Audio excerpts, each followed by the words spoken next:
저는 오늘 올바른 믿음에 대해서 좀 말씀을 하려고 합니다. 올바른 믿음을 갖는다는 것은 그렇게 쉽지 않습니다. 이 바울이 신앙생활하던 시대에도요, 많은 이단들이 있었습니다. 그리고 사람들은 그 분별력이 없어서 올바른 믿음의 기준을 잘 몰랐습니다. 올바른 믿음을 갖는다는 게 얼마나 중요한 건지 저는 이것 때문에 많이 고민하며 기도하고 또 연구했습니다. 여러분 잘못된 믿음을 가지고 믿음 생활하면요 떨어질 수 있다는 거예요. 잘못된 것으로 떨어질 수 있다는 거예요. 이번 주에 제가 이제 그 뉴스를 들었는데 강원도 춘천에서 강촌에서 어떤 여자분이 번지 점프를 하다가 뛰어내렸는데 이 안전줄을 매지 않고 뛰어내려가지고 이제 그 여자가 잘못한 게 아니라 거기에 있는 그 안전 요원이 여자는 그 안전띠를 맸는데 문제는 그 안전띠가 거기에 묶여있지 않은 거죠. 기둥에. 큰 기둥에 묶여있지 않아서 결국에는 뛰어내렸는데 보니까 그냥 띠 없이 그냥 뛰어 추락한 거죠. 그래서 42m 물속으로 빠졌죠. 그것 때문에 이제 여러 가지 이야기가 나오고 있어요. 근데 중요한 것은 그런 것 같아요. 잘못된 믿음을 가졌죠. 진짜 어떻게 보면 그 여자분은 설마 그럴 줄 몰랐죠. 굳게 믿었죠. 거기 안전요원도 믿었고, 이 번지 점프를 운영하는 그 시설 관리하는 사람을 믿었죠. 믿었기 때문에 자기 목숨을 걸고 뛰어내린 거예요. 그렇지만 그 믿음에, 어떻게 보면은 믿음이 잘못된 믿음이었어요. 잘못된 믿음이었기 때문에 그냥 떨어져 버린 거죠. 정말 죽지 않은 것이 다행이라고 생각해요. 여러분, 저는 그런 생각을 해요. 저에게도 신앙생활을 30년 정도 하면서 여러 가지 고비가 있었어요. 제가 이제 청년 때 처음 믿었을 때 낮에 되니까 어떤 아줌마들이 문을 열고 들어왔어요. 누구예요? 여호와 증인. 여호와 증인이 와가지고 성경을 들이대면서 믿음에 대해서 막 얘기를 하는 거예요. 그 말 들으니까 그 말이 맞는 것 같아. 여호와 증인의 말이 맞는 것 같아요. 또 솔깃했어요. 굉장히 또 갈등도 일어나더라고요. 여러분, 제가 느낀 게 이거예요. 여러분, 우리가 올바른 믿음을 갖지 못했을 경우에요, 그 믿음이 그 사람을 구원하지 못한다는 거예요. 저는 그렇게 생각해요. 내 자신이 올바른 믿음을 갖는다는 게 뭔가? 저는 여러 가지로 확인해 봤어요. 내 믿음이 진짜 성경을 통해서 내가 잘 믿고 있는가? 내가 잘 믿고 있는가 지금? 그리고 내 믿음은 나를 구원할 만한 믿음인가 하는 거죠. 내가 지금 이 믿음을 내가 이렇게 믿어가지고 내가 구원받을 수 있느냐는 거예요. 여러분, 여러분이 가지고 있는 믿음이 올바른 믿음인지 확인해야 돼요. 그리고 잘못된 믿음이라면요, 구조조정을 해야 돼요. 여러분, 잘못된 믿음을 가지고 있으면요, 여러분, 그것이야말로 가장 위험한 거예요. 그래서 믿음은요, 하나님의 말씀 위에서 우리가 올바른 믿음으로 다시 구조를 조정해야 돼요. 여러분, 요즘에 저는 그래요. 회사들도요, 큰 회사들도 과감하게 버리더라고요. 제 후배 중에서 제일기획이라는 회사에 다니는 후배가 있어요. 삼성에서 만든 회사죠. 삼성의 광고를 총괄하는 회사예요. 그런데 얼마 전에 그거 팔았어요, 아마. 판 걸로 알고 있어요. 그러니까 삼성에서 수많은 광고를 하고 또 외부에서도 광고를 다 제일기획이라는 그 회사에다가 광고를 내는 거예요. 근데 그 회사를 팔아버렸어요. 왜 팔아버렸냐? 이 회사가 우리에게 도움이 안 된다고 생각한 거예요. 그래서 과감하게 팔아버렸어요. 그게 구조조정이에요. 저는요, 우리가 가지고 있는 믿음이 잘못되었다면 과감하게 그것을 구조를 조정해야 돼요. 잘못된 믿음에 대해서 여러분이 과감하게 그것을 쇄신해야 돼요.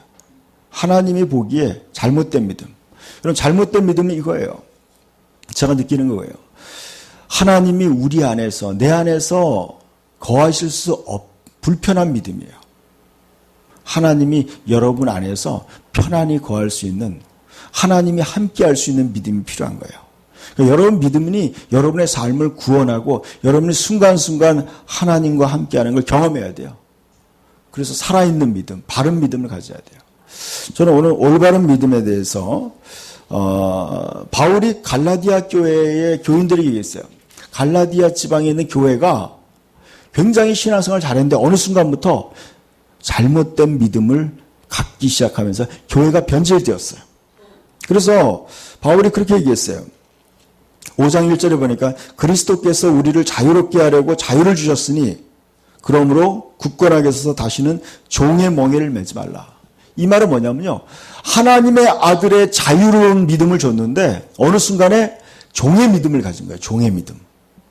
그 믿음이 뭐냐면요. 바로 율법적인 믿음을 가졌다는 거예요. 율법적인 믿음. 예수 그리스도께서 우리에게 자유롭게 주셨는데 다시 옛날에 율법적인 믿음, 예수 그리스도를 믿기 전에 있는 그러한 믿음으로 돌아가 버린 거예요. 그래서 거기에 대해서 바울은 이렇게 했어요. 그 믿음은 저주를 받을 것이다. 그런 것을 전하는 자는 저주를 받을 것이라고 했어요. 그러니까 굉장히 중요한 얘기예요. 그래서 말씀을 보여주세요. 같이 읽어볼까요? 율법을 지킴으로써 하나님과 올바른 관계를 맺으려 하는 여러분은 그리스도와의 관계가 끊어졌고 은총에서 벗어났습니다. 그랬어요. 제가 오늘 이 말씀은 공동 번역을 제가 보여드리는 거예요. 지금 번역은 우리나라의 번역이 몇 가지 번역이 있어요. 근데 그 중에 하나가 신약 성경은 이제 신약 성경 성서공회에서 번역한 것 중에서 우리가 쓰고 있는 거는 개역 사판이에요. 또 그리고 새 번역이 있고 공동 번역이 있어요. 제가 이걸 읽으면서 공동 번역이 제일 쉽게 그리고 이해하기 쉽게 좀 돼서 제가 이거는 이제 우리가 가지고 있는 성경이니까 안 가지고 있는 걸 제가 보여드리는 거예요. 율법을 지킴으로써 하나님과 올바른 관계를 맺으려 하는 여러분들은 그리스도와의 관계가 끊어졌고 은총에서 벗어났다 그래서 이 말이 뭘까? 이것이 이런 의미가 있어요. 여러분이 하나님 말씀을 열심히 지켜야 돼요. 근데 그걸 지킨다고 해서 하나님과의 관계가 좋아진다고 생각하는 것은 여러분이 초점을 잘못 맞추는 거라는 거예요. 그래서 하나님의 은총에서 벗어났다 그렇게 얘기하고 있어요. 근데 5절 읽어보면 그 이유를 알 수 있어요. 읽어볼까요? 그러나 우리는 하나님께서 우리의 믿음을 보시고 성령을 통하여 우리를 당신과 올바른 관계를 놓아주시라는 희망을 가지고 있습니다. 그랬어요. 자, 믿음을 보시고 성령으로 우리와 올바른 관계를 맺는다는 거예요. 자 보세요. 우리가 하나님과 올바른 관계를 맺는 것은요, 바로 믿음과 성령의 도우심이 필요하다는 거예요. 여러분, 올바른 믿음을 가져야 되고요, 또 성령님의 도우심을 통해서 올바른 믿음을 가질 수 있다는 거예요. 그러니까 여러분이 하나님 말씀을 율법적으로 하나님 말씀을 지킨다고 해서 여러분이 하나님과 올바른 관계를 갖는 게 아니라는 거예요. 자, 이 말이 좀 여러분이 어떻게 해석할지 모르겠지만 중요한 건 이거예요. 여러분이 이제 믿음과 성령의 도우심을 통해서 신앙생활을 해야 된다는 거예요. 제가 지난주에 설교의 주제가 뭐였어요? 모든 그리스도인들은 성령님과 좋은 관계를 가져야 된다는 거였어요. 성령님과 좋은 관계, 하나님의 성령과 좋은 관계를 가져야 돼요. 그런데 좋은 관계를 갖기 위해서 또 하나의 어떤 중요한 요소가 있다는 걸 알게 됐어요. 그것은 바로 6절에 나와 있는 말씀. 읽어볼까요? 한번 6절 봅시다. 같이 읽어봅시다. 그리스도 예수를 믿는 사람에게는 할례를 받았다든지 받지 않았다든지 하는 것이 중요하지 않고 오직 사랑으로 표현되는 믿음이 중요합니다. 그랬어요. 오직 사랑으로 표현되는 믿음이 중요하다. 저는 믿음 좋은 사람들을 많이 만나봤어요. 믿음 좋은 사람을 많이 만나봤는데 그들의 삶 속에 진짜 저들이 진짜 올바른 믿음을 가졌을까 하는 회의를 느낄 때가 굉장히 많았어요. 믿음은 굉장히 좋다고 하는데 그들의 삶을 봤을 때 저건 잘못된 믿음인 것 같다 하는 그런 질문을 던질 때가 많아요. 저거 올바른 믿음이 아닌 것 같다. 회의를 느낀다. 그럴 때가 많았어요. 근데 거기에 대한 비밀이 이 말씀 속에 있더라고요. 제가 이것을 여러 가지 번역으로 봤어요. 원어로도 보고 여러 가지 봤어요. 근데 이 번역이 가장 쉬워요. 근데 우리가 지금 읽고 있는 성경은요, 개역사판에 이렇게 나와 있어요. 사랑으로서 역사하는 믿음뿐이다. 할례나 무할례가 중요한 것이 아니라 오직 사랑으로 역사하는 믿음만이 중요하다. 이렇게 얘기했어요. 근데 사랑으로 역사한다는 게 뭔가? 그것을 제가 이제 원어로 찾아보니까 사랑으로서 표현되는 믿음이라는 거예요.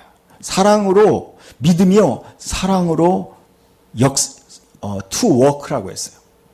사랑으로서 나타난다는 거예요. 사랑으로. 그러니까 믿음과 사랑이 함께 병행해서 가는 믿음. 그래서 여러분, 고린도전서 3장에, 13장에 이렇게 얘기하고 있어요. 사랑이 없으면, 그러니까, 너희가 이 산을, 여기 보세요. 여러분, 주보에 제가 오른쪽에 했어요. 맨 밑에 성경 구절을 내놓았어요. 산을 옮길 만한 모든 믿음이 있을지라도 사랑이 없으면 내가 아무것도 아니요 그랬어요. 정말 산을 옮길 만한 엄청난 믿음이 가지고 있어요. 고린도전서 13장 2절이에요. 산을 옮길 만한 굉장한 믿음이 있는데 그 사람에게 뭐가 없다는 거예요? 사랑이 없으면 아무 유익이 없다. 그러니까 사랑이 결여되면요.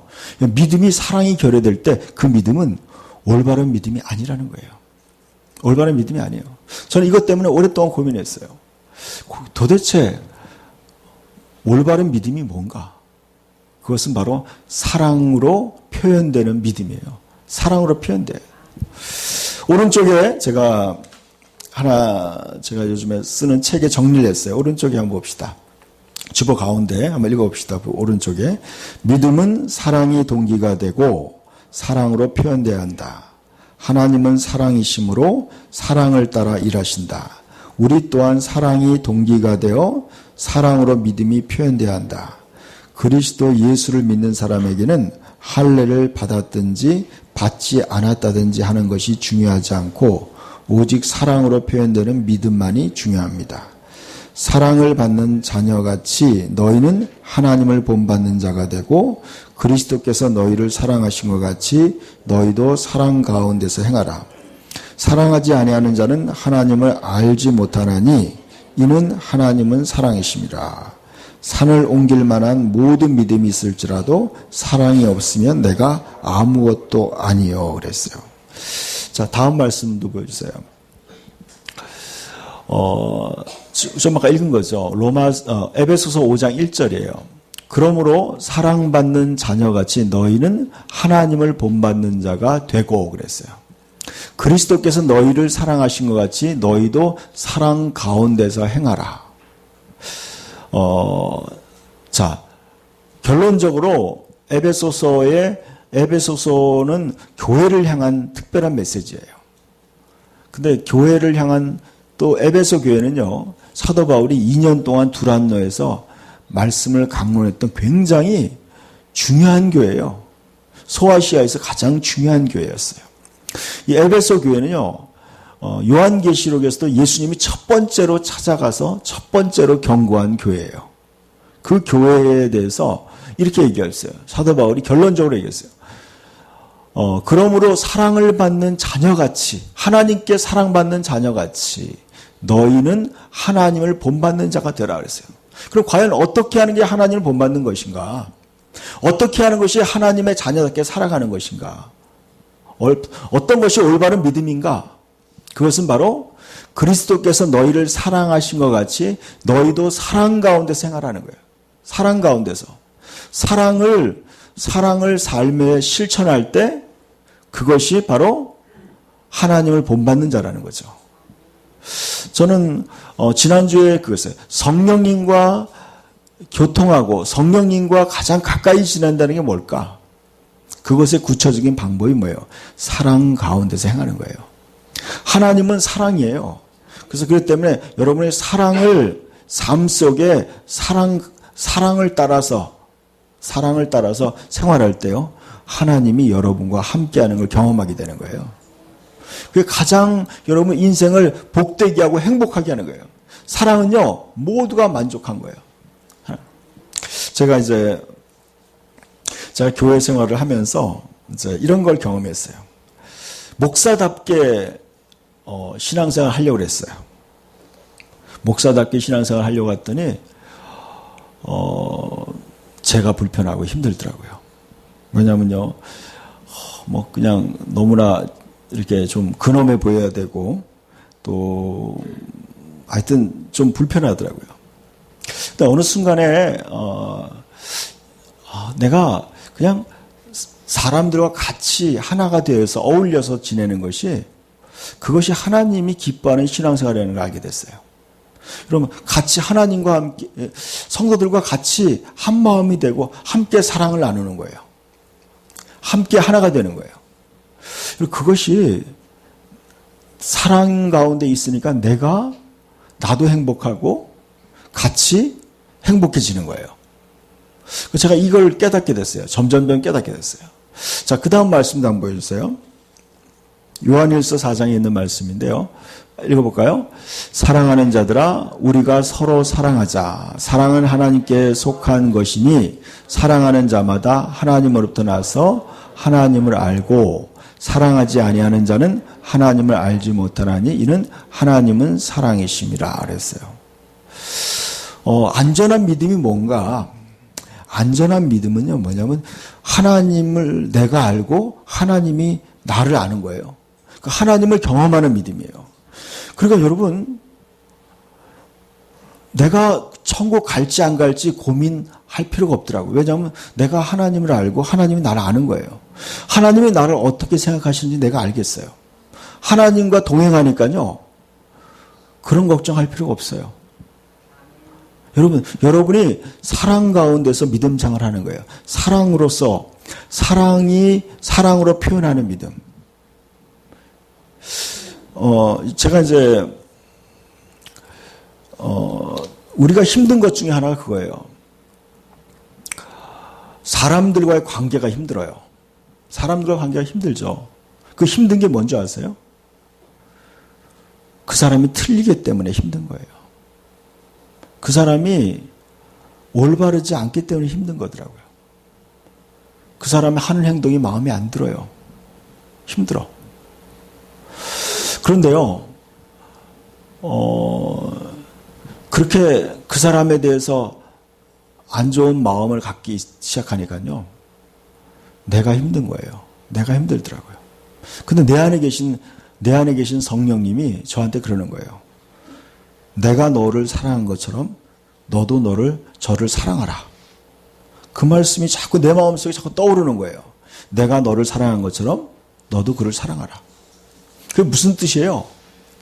하나님이 내가 허물과 죄가 있는 나를 하나님이 용서하고 사랑한 것처럼 너도 그 사람을 용서하고 사랑하라는 거예요. 그러다 보니까 점점 어떻게 돼요? 내가 그 사람을 품게 되는 거예요. 그 사람을 내가 용서하게 되고 내가 그 사람을 품게 되는 거예요. 그렇게 하다 보니까요, 내가 심판자가 아니라 내가 같이 하나님의 긍휼을 받은 그런 같은 입장에 내려오게 되더라고요. 내가 목사가 아니라 내가 똑같은 성도의 입장에서 그 사람을 바라보니까 그 사람의 처지를 내가 긍휼히 여기게 되는 거예요. 그래서 요즘에 제가 느끼는 것 중에 하나 그거예요. 남을 판단하지 말라. 그 말에 대해서 제가 고민을 많이 해요. 판단하지 않아. 그래서 예수님이 이런 얘기했어요. 나도 너를 판단하지 않겠다. 내가 너를 정죄하지 않겠다. 이 말씀의 의미가 이해가 돼요. 여러분, 만약에 누가 나를 판단한다고 하면요, 굉장히 불편해져요. 사람들이 나를 판단의 눈으로 본다고 생각할 때 여러분, 얼마나 불편하겠어요. 여러분, 그러면 여러분 굉장히 조심스러워질 거예요, 아마. 앉는 것도 조심스러울 거야, 아마. 다리를 꼬고 앉아야 될지, 아니면은, 비스듬히 누우면 어떻게 생각할까? 여러분, 그런 사람도 있어요. 제 후배 중에 이 돌을 닦는 후배가 하나 있어요. 그 친구는 항상 자세가 딱 이런 거예요. 그 친구는 저기 남도 학당인가 거기에서요, 돌을 가리키는 그런 후배가 있어요. 저랑 같이 앉을 때 딱 이렇게 앉아있어요. 그 친구 옆에서는 내가 뭐 어떻게 앉아야 될지 모르겠어. 바짝 긴장해야 돼요. 뭐 좀 흠만 보이면은 나를 판단할 것 같아. 군자답지 못하고 뭐 그럴 것 같아서 밥 먹는 것도 조심스러운 거예요. 소리 내면 안 될 것 같고. 모든 게 부담스러운 거예요, 여러분. 여러분, 누군가가 누구를 판단하게 되면요, 굉장히 서로가 불편해요. 불편한 거예요. 여러분, 그래서 사랑은 그 사람을 그냥 품어주는 거더라고요. 품어주는 거예요. 근데 여기 보세요. 사랑하는 자들아, 우리가 서로 사랑하자 그랬어요.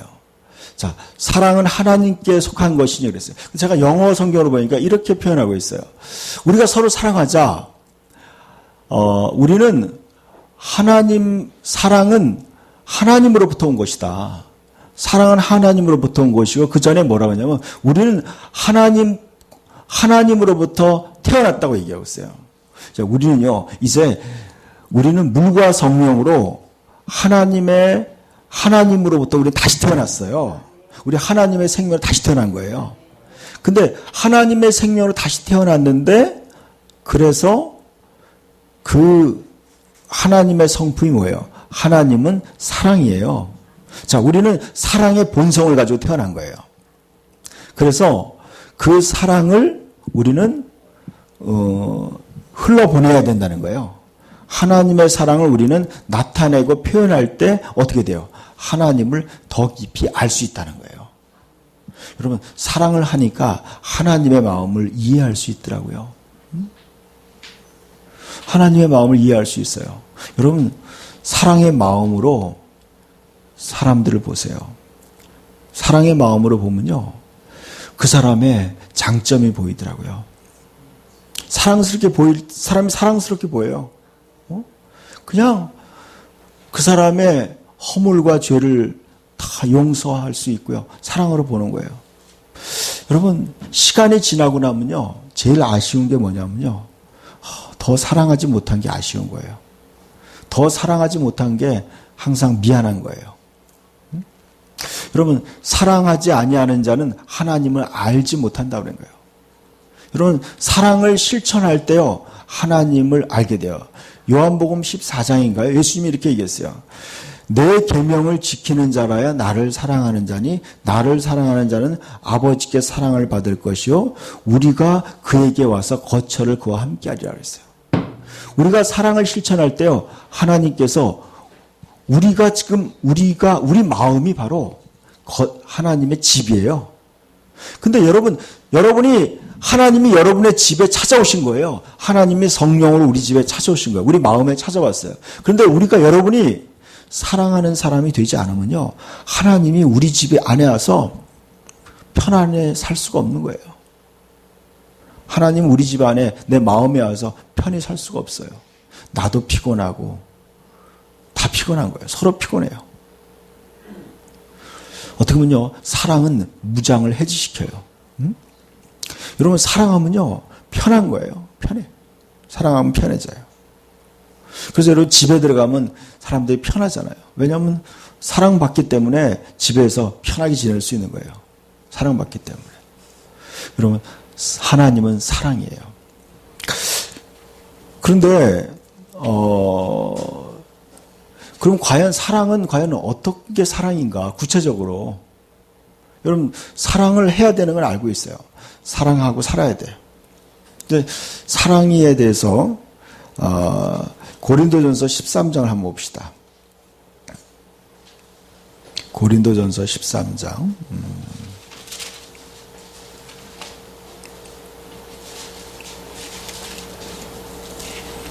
잘 알고 있는 것 같지만 잘 모르는 말씀이라고 생각합니다.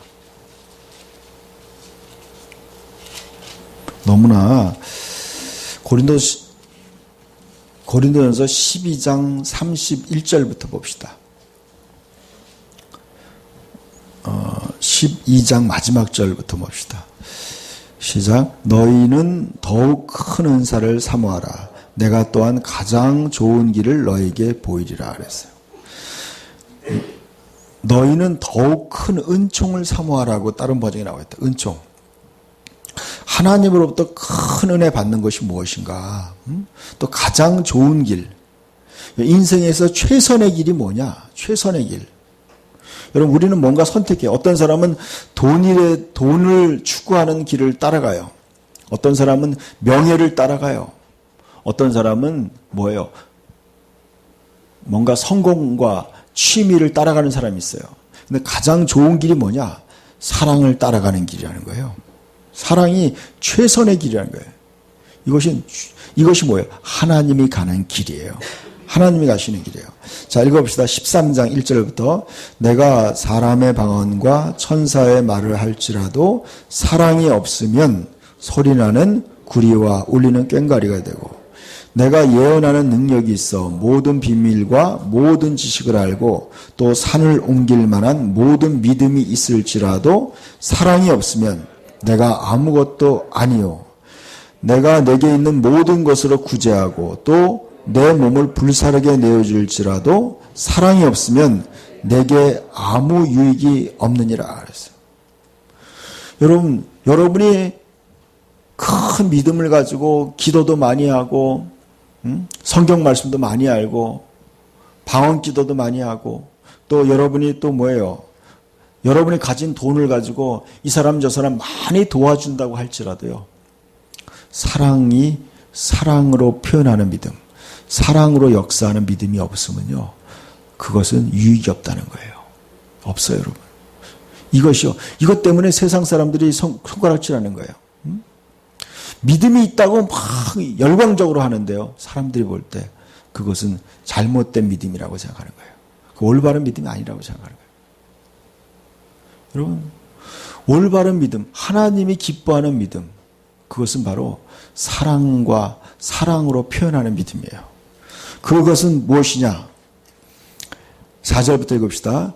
사랑은 오래 참고 사랑은 온유하며 시기하지 아니하며 사랑은 자랑하지 아니하며 교만하지 아니하며 그랬어요.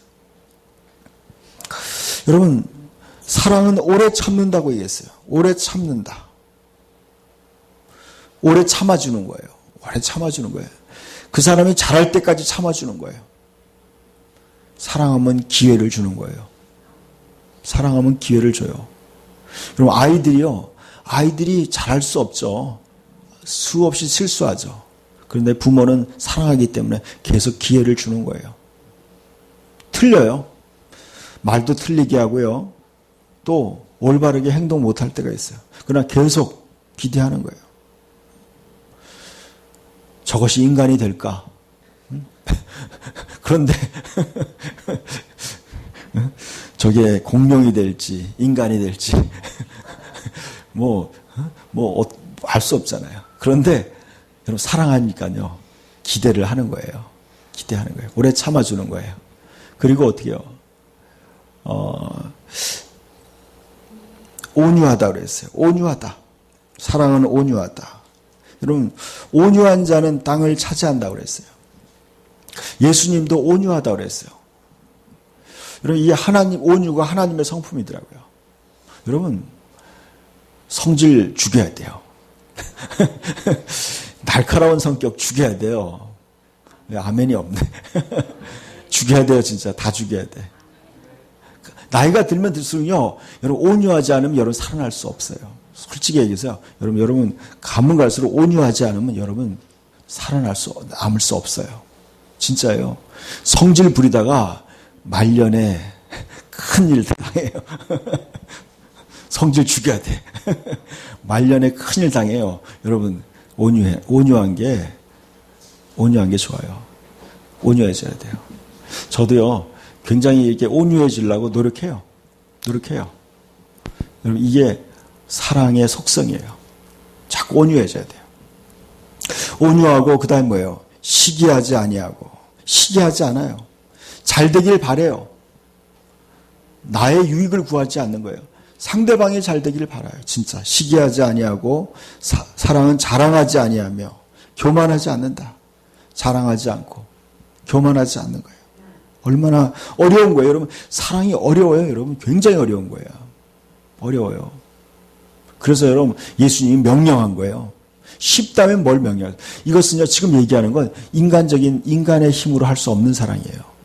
이것은 하나님이 주신 그 마음과 진리를 따라 행할 때 행할 수 있는 사랑이에요. 여러분, 사랑하면 그렇게 돼요. 자, 그 다음에 뭐예요? 자, 5절 읽읍시다. 무례히 행하지 아니하며 자기의 유익을 구하지 아니하며 성내지 아니하며 악한 것을 생각지 아니하며 그랬어요.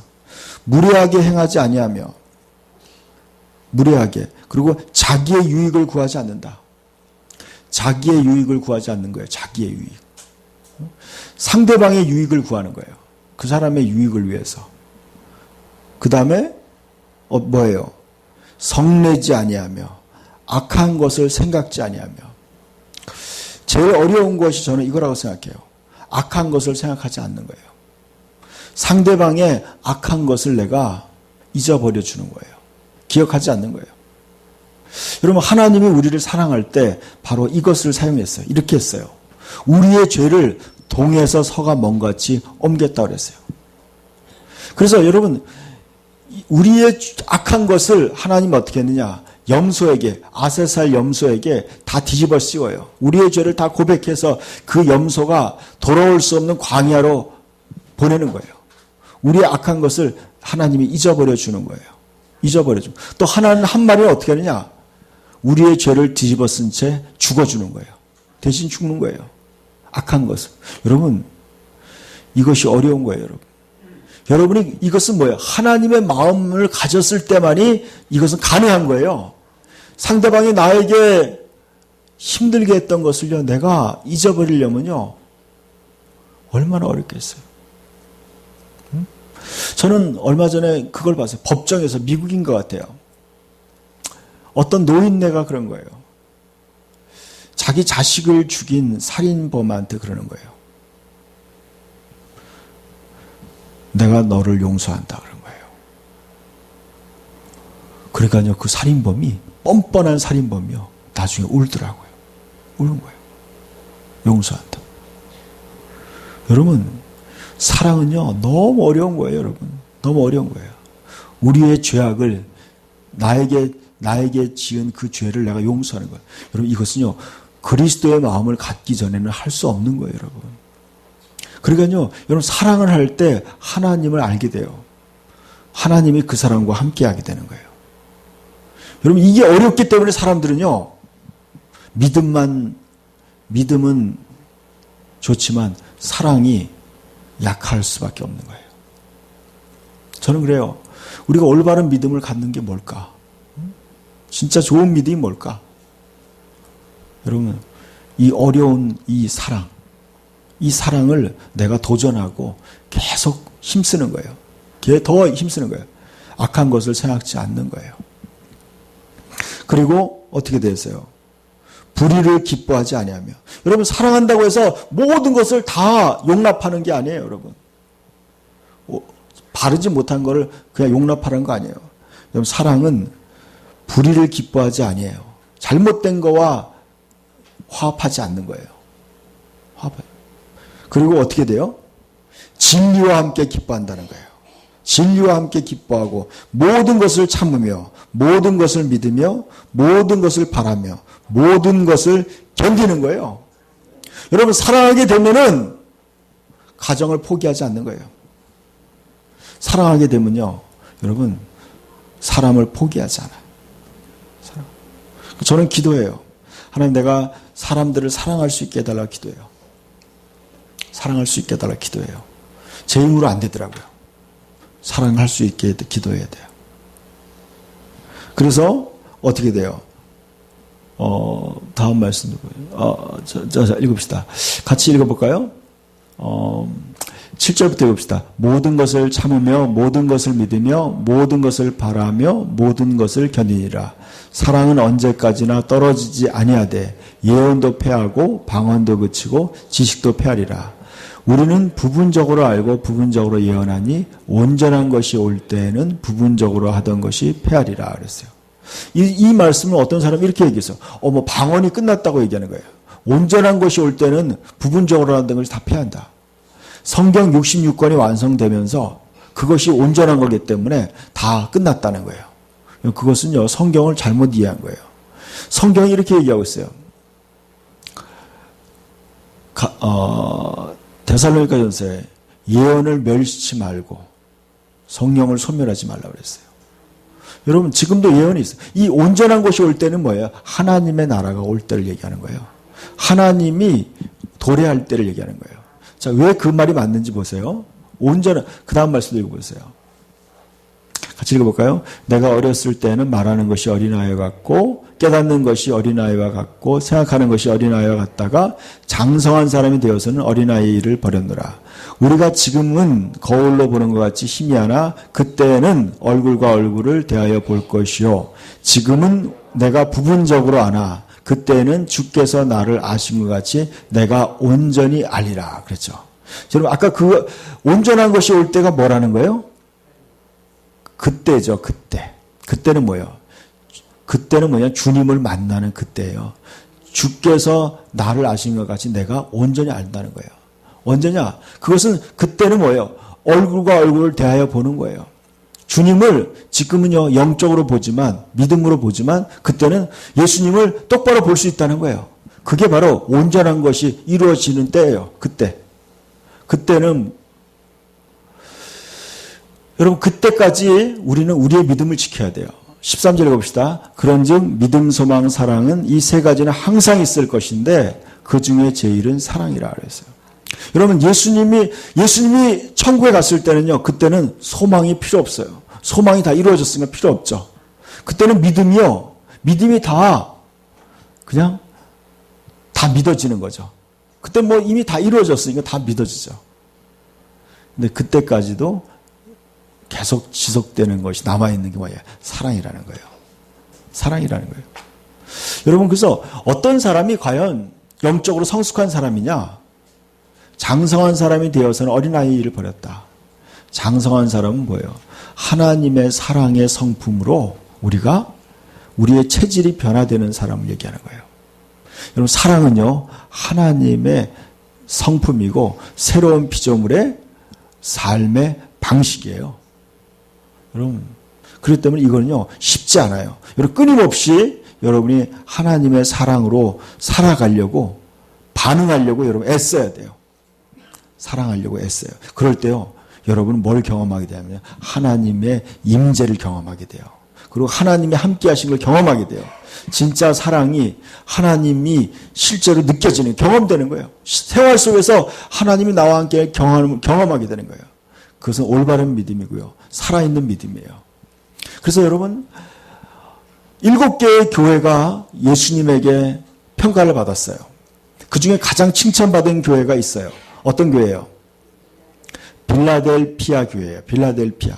빌라델피아라는 뜻이 뭐냐면요, 형제사랑이라는 뜻이에요. 형제사랑. 형제사랑이라는 교회만 예수님에게 칭찬받았어요. 그러면서 예수님이 이렇게 했어요. 네가 나의 인내의 말씀을 지켰은지 그랬어요. 네가 적은 능력을 가지고도 나의 인내의 말씀을 지켰다 그랬어요. 그들은 사랑하기 위해서 오래 참았어요. 그들은 사랑을 실천하는 사람들이었어요. 그 교회만 예수님에게 칭찬받았어요. 여러분, 저는 그렇게 생각해요. 여러분이 좋은 가정을 갖고 싶고, 여러분이